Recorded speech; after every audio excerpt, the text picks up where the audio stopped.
ನಿವೃತ್ತ ಪೊಲೀಸ್ ಮಹಾನಿರ್ದೇಶಕ ಓಂ ಪ್ರಕಾಶ್ ಅವರ ಭೀಕರ ಕೊಲೆಯಾಗಿತ್ತು. ಅವರ ಪತ್ನಿಯೇ ಅವರನ್ನ ಕೊಲೆ ಮಾಡಿದ್ರು. ಇದೀಗ ಕೆಲವೇ ಕ್ಷಣಗಳಲ್ಲಿ ಓಂ ಪ್ರಕಾಶ್ ಅವರ ಅಂತ್ಯಕ್ರಿಯೆ ನೆರವೇರುತ್ತೆ. ವಿಲ್ಸನ್ ಗಾರ್ಡನ್ ನಲ್ಲಿ ಅಂತ್ಯಕ್ರಿಯೆ ಜರುಗುತ್ತೆ. ಅದಕ್ಕಾಗಿ ಸಿದ್ಧತೆಯನ್ನ ಮಾಡಿಕೊಂಡಿದ್ದಾರೆ ಇತರೆ ಕುಟುಂಬಸ್ಥರು. ಕೆಲವೇ ಕ್ಷಣಗಳಲ್ಲಿ ಅವರ ಅಂತ್ಯಕ್ರಿಯೆ ಜರುಗುತ್ತೆ. ವಿಲ್ಸನ್ ಗಾರ್ಡನ್ನ ಶವಾಗಾರದಲ್ಲಿ ಸಕಲ ಸರ್ಕಾರಿ ಗೌರವವನ್ನು ಸಲ್ಲಿಕೆ ಮಾಡಲಾಗುತ್ತೆ.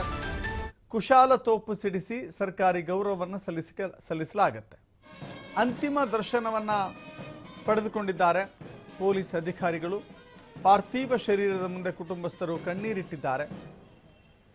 ನಿಜಕ್ಕೂ ಕೂಡ ಇದು ಕರ್ನಾಟಕ ಇತಿಹಾಸದಲ್ಲಿ ಕಂಡು ಕೇಳಿರಿದಂಥ ಪ್ರಕರಣ. ಇದು ಒಬ್ಬ ನಿವೃತ್ತ DGP ಹೀಗೆ ತನ್ನ ಪತ್ನಿಯಿಂದಲೇ ಕೊಲೆಯಾಗಿರುವಂಥ ಘಟನೆ ಮೋಸ್ಟ್ಲಿ ಬೇರೆ ಯಾವ ರಾಜ್ಯದಲ್ಲೂ ನಡೆದಿರ್ಲಿಕ್ಕೆ ಸಾಧ್ಯವೇ ಇಲ್ಲ ಅಂತ ಅನ್ಸುತ್ತೆ. ಬೇರೆ ರಾಜ್ಯದಲ್ಲೂ ನಡೆದಿಲ್ಲ. ನಮ್ಮ ರಾಜ್ಯದಲ್ಲಂತೂ ಇದು ನಿಜಕ್ಕೂ ಕೂಡ ಆಘಾತವನ್ನು ಅಥವಾ ಆತಂಕವನ್ನು ಉಂಟು ಮಾಡುವಂಥ ಕೊಲೆ ಇದು. ನಿವೃತ್ತ ಪೊಲೀಸ್ ಅಧಿಕಾರಿ ಕೂಡ ಆಗಿದ್ದರು. ಸೊ ಹೀಗಾಗಿ ಇಡೀ ಪೊಲೀಸ್ ಅಧಿಕಾರಿಗಳ ತಂಡವೇ ಅಲ್ಲಿ ನೆರೆದಿದೆ. ಅವರ ಅಂತಿಮ ದರ್ಶನವನ್ನು ಪಡೆದುಕೊಂಡಿದ್ದಾರೆ. ವಿಲ್ಸನ್ ಗಾರ್ಡನ್ನಲ್ಲಿರುವಂಥ ಶವಾಗಾರದಲ್ಲಿ ಅಥವಾ ವಿಲ್ಸನ್ ಗಾರ್ಡನ್ನಲ್ಲಿ ಅವರ ಅಂತ್ಯಕ್ರಿಯೆ ನಡೆಯುತ್ತೆ. ಸಕಲ ಸರ್ಕಾರಿ ಗೌರವ ಅವರಿಗೆ ನೀಡಲಾಗುತ್ತೆ. ಯಾಕಂತ ಹೇಳಿದರೆ ರಾಜ್ಯದ ಉನ್ನತ ಮಟ್ಟದ ಅಧಿಕಾರದಲ್ಲಿದ್ದಂಥವರು. ಸೊ ಹೀಗಾಗಿ ಅವರಿಗೆ ಕುಶಾಲತೊಪ್ಪು ಸಿಡಿಸಿ ಸರ್ಕಾರಿ ಗೌರವವನ್ನು ನೀಡಲಾಗುತ್ತೆ. ಇದರ ಜೊತೆಗೆ ಅವರ ಸಂಬಂಧಿಕರು, ಅವರ ಬಂಧುಗಳೆಲ್ಲರೂ ಕೂಡ ಬಿಹಾರದ ಬೇರೆ ಬೇರೆ ರಾಜ್ಯಗಳಿಂದ, ಬೇರೆ ಬೇರೆ ಜಿಲ್ಲೆಗಳಿಂದಲೂ ಕೂಡ ಬಂದಿದ್ದಾರೆ. ಅವರ ದರ್ಶನವನ್ನು ಪಡೆದುಕೊಂಡಿದ್ದಾರೆ. ಒಂದು ಕಡೆ ಕಾನೂನಿನ ಪ್ರಕ್ರಿಯೆ ಸಾಗ್ತಾ ಇದ್ದರೆ, ಮತ್ತೊಂದು ಕಡೆ ಅಂತ್ಯಕ್ರಿಯೆಗೆ ಎಲ್ಲ ರೀತಿಯ ಸಿದ್ಧತೆಗಳು ಸಾಗಿದ್ದಾವೆ.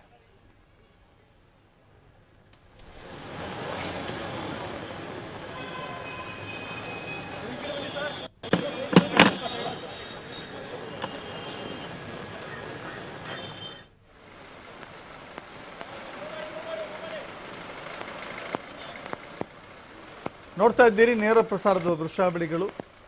ಅವರ ಮೃತದೇಹವನ್ನು, ಪಾರ್ಥಿವ ಶರೀರವನ್ನು ಸಾಗಿಸಲಾಗ್ತಾ ಇದೆ.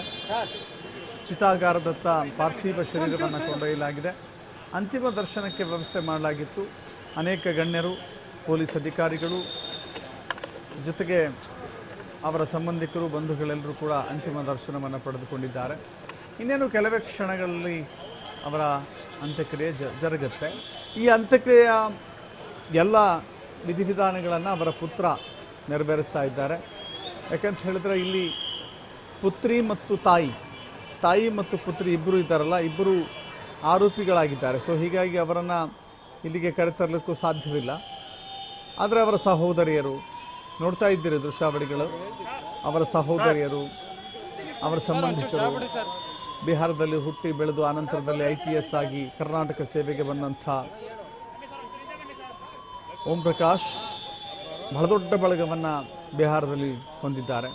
ಅವರ ಸಹೋದರಿಯರು ಕೂಡ ಬೆಂಗಳೂರಿಗೆ ಆಗಮಿಸಿದ್ದಾರೆ. ತಮ್ಮ ಸಹೋದರನ ದರ್ಶನವನ್ನು, ಅಂತಿಮ ದರ್ಶನವನ್ನು ಪಡೆದುಕೊಂಡಿದ್ದಾರೆ.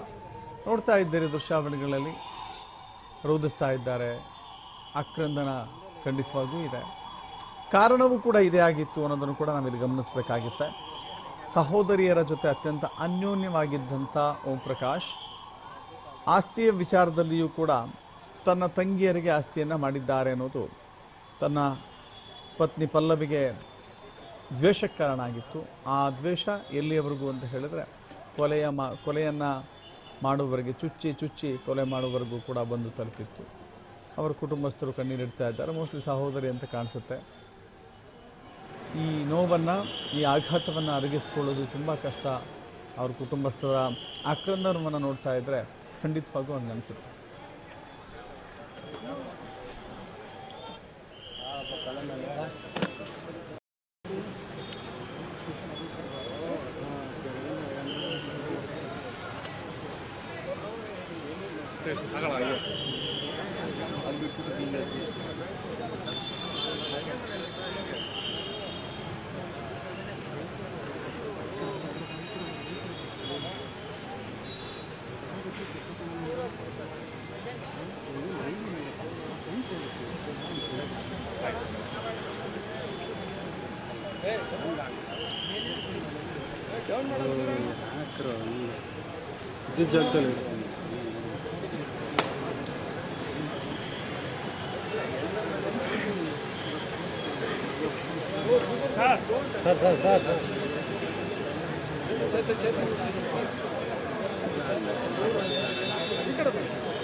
ಬರೋ ಸೈಡ್ ಬರ್ರಿ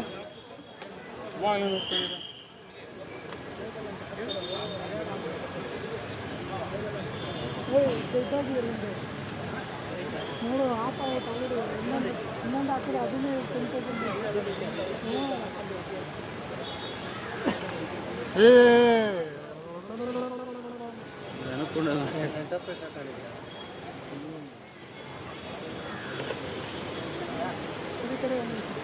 ಬಂತ ನೋಡ ಟಿವಿ ನೇನು ತಗೊಂಬಂದು ಎಲ್ಲರಿಗೂ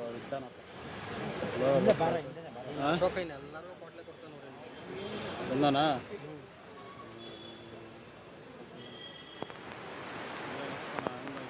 ಟಿವಿ ನೇನು ಬರ್ತದೆ ಮೇಡಮ್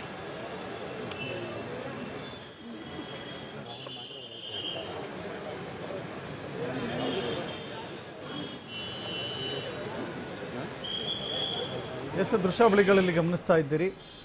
ಇಡೀ ಪೊಲೀಸ್ ಕುಟುಂಬವೇ ಅಲ್ಲಿ ಸೇರಿದೆ ಅಂತ ಹೇಳಿದ್ರೆ ತಪ್ಪಾಗುವುದಿಲ್ಲ. ಅನೇಕ ಹಿರಿಯ ಪೊಲೀಸ್ ಅಧಿಕಾರಿಗಳು ಕೂಡ ಅಲ್ಲಿದ್ದಾರೆ. ಅನೇಕ ಜನ ಮಫ್ತಿಲಿದ್ದಾರೆ, ಅಂದರೆ ಯೂನಿಫಾರ್ಮಲ್ಲಿಲ್ಲ.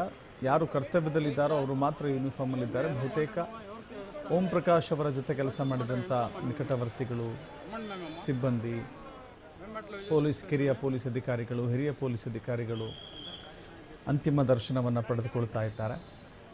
ಅಂತಿಮ ವಿಧಿವಿಧಾನಕ್ಕೆ ಸಿದ್ಧತೆಯನ್ನು ಮಾಡಿಕೊಳ್ಳಲಾಗ್ತಾ ಇದೆ. ಅವರ ಪುತ್ರ ಅಂತಿಮ ವಿಧಿವಿಧಾನವನ್ನು ನೆರವೇರಿಸಲಿದ್ದಾರೆ. ಒಂದು ರೀತಿ ಇಂಥದ್ದೊಂದು ಸನ್ನಿವೇಶ ಬರುತ್ತೆ ಅಂತ ಹೇಳಿ ಓಂ ಪ್ರಕಾಶ್ ಕನಸಲ್ಲೂ ಕಂಡಿದ್ರು ಅಲ್ವೋ ಗೊತ್ತಿಲ್ಲ, ಅಥವಾ ಇಂಥ ದಾರುಣ ಅಂತ್ಯವಾಗುತ್ತೆ, ಭೀಕರ ಕೊಲೆಯಾಗುತ್ತೆ, ಒಂದು ಬ್ರೂಟಲ್ ಮರ್ಡರ್ ಆಗುತ್ತೆ ಅಂತ ಹೇಳಿ ಕನಸು ಮನಸ್ಸಲ್ಲೂ ಕೂಡ ಅವರು ಎಣಿಸಿರಲಿಲ್ಲ ಅಂತ ಅನಿಸುತ್ತೆ. ಅದು ಕೂಡ ಪತ್ನಿಯೇ ಅವರನ್ನು ಮುಗಿಸಿಬಿಡ್ತಾರೆ ಅನ್ನುವ ಸುಳಿವು ಖಂಡಿತವಾಗೂ ಕೂಡ ಇರಲಿಲ್ಲ ಅನಿಸುತ್ತೆ. ಸೊ ಆದರೆ ಇದೀಗ ಅಂಥದ್ದೊಂದು ಘಟನೆ ನಡೆದು ಹೋಗಿದೆ. ಪ್ರಮುಖವಾಗಿ ಕಾರಣ ಅಂತ ಹೇಳಿದರೆ ಇಲ್ಲಿ ಕುಟುಂಬಸ್ಥರ ಮಧ್ಯೆ ಇರುವಂಥ ಆಸ್ತಿ ವಿವಾದವೇ ಪ್ರಮುಖ ಕಾರಣ ಅನ್ನೋದು ಪ್ರತಿಯೊಬ್ಬರಿಗೂ ಕೂಡ ಗೊತ್ತಿರುವಂಥ ವಿಷಯ.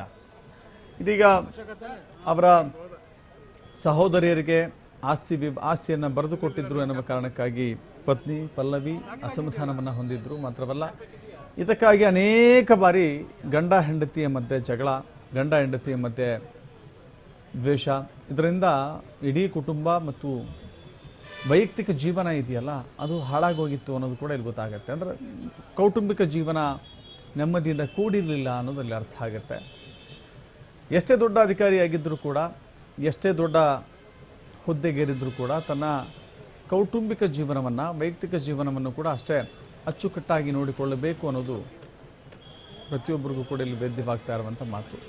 ಇದೀಗ ಪಾರ್ಥಿವ ಶರೀರಕ್ಕೆ ಅಲ್ಲಿ ಪೊಲೀಸರು ಗೌರವವನ್ನು ಸಲ್ಲಿಸ್ತಾ ಇದ್ದಾರೆ. ಕುಶಾಲ ತೋಪು ಸಿಡಿಸಿ ಅವರಿಗೆ ಅಂತಿಮ ವಿಧಿವಿಧಾನವನ್ನು ನೆರವೇರಿಸಲಾಗ್ತಾ ಇದೆ.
ಕ್ಯಾಮ್ರಾ ಕ್ಯಾಮ್ರಾ ಸರ್ ಬನ್ನಿ ಸರ್ ಯಾಕೆ ಸರ್ ಹಂಗೆ ನಿಂತಿದ್ದೀರಾ ಮುಂದೆ ಬನ್ನಿ ಸರ್ ಸೈಡು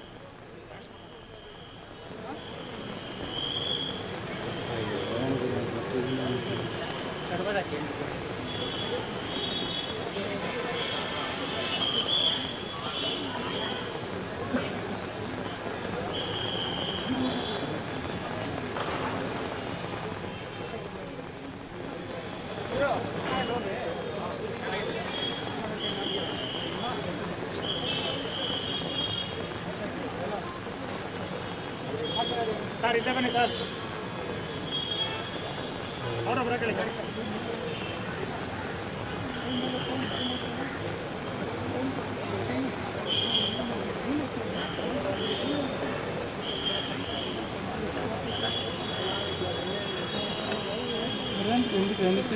ನಮ್ಮ ಪೈಕ್ ಎತ್ತಕ್ಕಲೇ ತಿಂದುಕೊಂಡು ಹಾಂ ತುಂಬ ಗೊತ್ತಿಲ್ಲ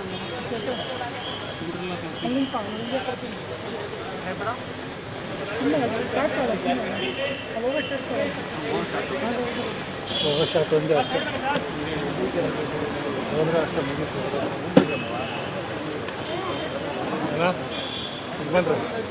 ಬಂದ್ರೆ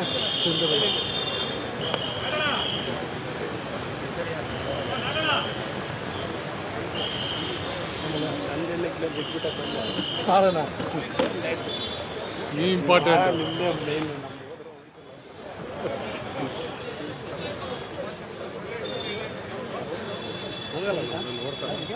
ಆ ಕಡೆ ಹೋಗ್ತಿದ್ರೆ ಹೋಗ್ತಾ ಇದೆಯಲ್ಲ ಹೌದಾ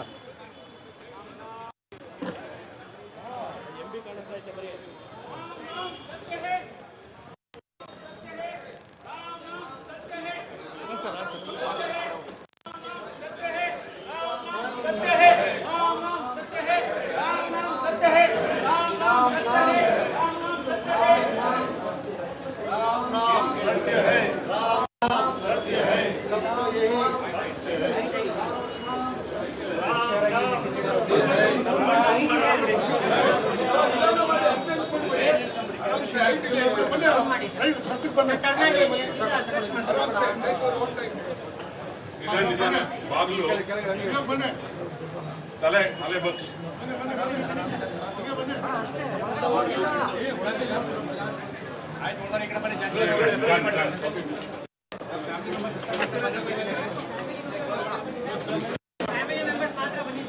ಬನ್ನಿ ಸರ್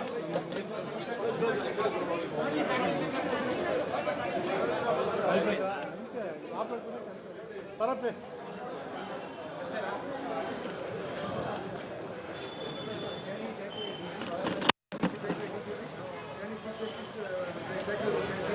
హలో చేస్తారు ఏమైంది సరే మళ్ళీ చేస్తాను వారికి ఎంత ఎంత అయిందంట